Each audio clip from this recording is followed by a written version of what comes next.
today to talk to you about the project I've been working on this week, which I have called Nerdeek. This is Nerd IQ is how I spelled it first, and it actually started the week as geekiness.org, and so by the end of the week it may be actually Nerdeek with a UE.com. So I've changed what I was doing 3 times this week already. So this is more about the design process than a particular product at the end. I, at the beginning of the week, sighed when they said, okay, you're going to do the design and the UI design. And I remember standing up on Monday and going, okay, and I guess I'm going to take the design tutorials. But I did. And I started off by saying, I really want to get clear on what I'm doing and what the interface looks like and how the flow, the user experience. And so I worked on mockup. And I used mockup for an entire day, and I made this plus 5 other pages. And I took it home and I showed it to my husband, who's definitely in my target market. This is a networking site that's focused on communities of common interests amongst nerdy and geeky people. And he took one look at it and went, I would never click on anything on that page. And I said, oh, that's not good. So he said, his eyes went here, it went here, it went here, it went, there's so much text, and he like clicked away without looking at the rest of my demo. And I said, no, there's 5 more pages. So that was really clear that this was not going to work. So I completely went back to the drawing board. I started over again, and I think I tried every single one of the wireframing softwares that we were working with this week. I didn't have Photoshop to fall back on, and so I spent the whole week trying to find some piece of software that would actually make this work for me. And finally yesterday I found that article on style tiles, and I said, okay, so if the problem is that what I'm producing isn't visually appealing to people and they're not going to click on anything, I need to go back really to the design and the visual appeal part of the design. So there was that article in our references called Style Tiles. And I drew my inspiration from geeky websites, because the first question I asked somebody else was, well, what colors should I use for this? And they said, I don't know, blues. So we were sort of fumbling around in the dark, because we tend to think in code, most of us, and most of us in my own community. And so this idea of looking for colors was pretty novel for me. I did, however, pull from the Think Geek website and geek.com and Wired and a few others, and I found this palette of 4 colors. And as I looked at it today, I finally said, you know, that looks a lot like something really familiar. So, but I had done all of the work with these 4 colors before I realized that it looked like the Windows logo. So it's not exactly the same 4 colors, and I'm not using them that way. So, but they kind of go well together. So I'm pleased with the colors. And then I got all crazy about fonts. And so I spent about an hour yesterday trying out different fonts. And then I spent about another hour trying out fonts for blocks of text as opposed to fonts for the logo. And so I went through DaFont and I went through the Google Fonts page. And I had a great time with fonts and discovered that I can actually tell them apart, because I've always looked at all sans serif fonts and gone, they all look like Helvetica to me. I have no concept that they're different from one another, and now I actually understand that they are different from one another. So that was one of my big learnings from this week, was that fonts matter. I picked some and I've installed them, and then I got back to doing design. And so what I in fact did the design in is Keynote. This is built on this page, and that is how I placed it. And that's actually how I used to do when I was doing design in the past. I used to use PowerPoint, because I know how the rectangles work and I know how the shapes work. And I'm pretty pleased with the progress from what I started with and to what I've gotten to. This is intended to have some jQuery animations on it. So if you hover over the board games, you'll have things pop up so that it becomes really apparent what's available to look at.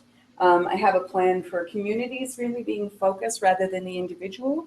So the person becomes a member of the community, but you can look at the content of communities. You can look at contents of a marketplace.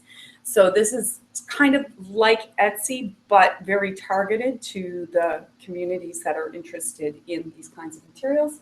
And this gives a revenue model as well. And also event planning. So to pull in the information on major events, but also to provide event planning opportunities for smaller events. Because that's one of the things that we do have problems with, is that usually when we're doing some organizing, we're doing it across long distances. So that's the three main features of the website. And the social aspect of it pulls individuals into these communities. And there's a really wide range of possibilities. So as I did all of this as if I were a public person coming, I haven't logged in, so I've log in and join up here, but I want all of these possibilities to be available to people even if they haven't yet joined, because it's about connecting communities to people rather than people to people as individuals. However, this is how far I've gotten once I got to HTML, because I spent the entire last 2 hours trying to put a mask over top of that, which I know it's possible to do the linear gradient, but every time I put it on, my logo disappears. So I'm still working on the HTML. And that's where I am. Excellent.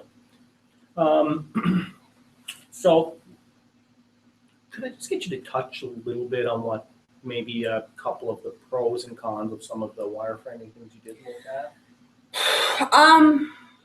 I didn't like the plain black and white wireframes with the squares and the blocks. I can't picture them. Yep. And so if I just have a placeholder that's a block with an X through it, I really haven't got, I don't think in pictures, I think in words, and I think in sort of mathematics. Mm-hmm. And so for me to sit down and picture something and look at the black and white and imagine, it's really challenging. Right. I think I liked best Balsamic, which I used for the Mercado Hackathon. Okay. Yeah. I think of all of the pieces that I used, I liked Balsamic the best. I almost paid for it this week, but it's still that black and white, and I really prefer to do, if I'm going to be working in color and having pictures, I kind of need to be able to see the picture to know what I'm, to be able to imagine it. Okay. I disliked, and this is more of a marketing and sales perspective, I disliked the fact that on mockup, for example, you can't see what the feature set is that you're not going to be able to access until you pay for it. And so I found it very frustrating to have this sense like, we've got other features, but you're not going to see them.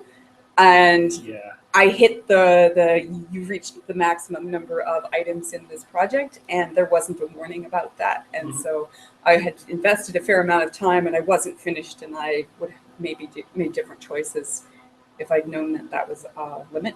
Okay. So cool. I like your idea. I do see what your husband said with that first page. Oh, it was horrible. It felt like there was a whole bunch of information that was thrown in my face. Yeah. But I do think if you can have like user logins and people can pick their particular scope of geekiness, they can make a lot more use of it. I always think back to you remember that game show that was on for I think it was called Beat the Geek. Yeah. And there was 3 of them, and they were more or less answering questions against them. And each one was a particular type of geek. Like one was a sports geek, and one was like a TV geek, and one was a movies geek. So that's what I think of. Like it's something that a lot of people are into it, but it's also something that my geekiness wouldn't be the same as like your geekiness or like or Darian's. And that homepage would look very different if you were logged in, because you would already have seen these are my favorites, and please always show me these things in the upper right-hand corner, upper left-hand corner. And I'm not interested in the cons. I don't want to look at that part of the website at all. So that wouldn't even be on there. Okay. So. I like how you featured the guy from Silent Hill throughout this one. Awesome. Anybody else have any questions or anything?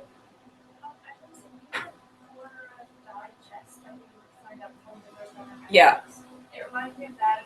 I like that they have the interest in power. Yeah. What I'm finding with Quora is that it's got that wall of text thing happening, and and I still wanted to be able to have individuals have a page that says like, this is my profile, these are the things I'm interested in, especially with that marketplace. The goal is to have that integrated entirely so that you have makers opportunities, so that you've got people who say, I really like costumes, and other people who say I really like making costumes, and they're connected together with one another. So there's like a real potential for economic benefits as well. Okay. Awesome. Okay. Hey, Shona? Great. Do you want my mad hat? Oh. Keep rolling. Okay. Kenotopia is a tool for designing UI in Kino. Kenotopia. Okay. Yeah, it's in Kino Slack. Sweet. Awesome. Excellent. Awesome. Awesome.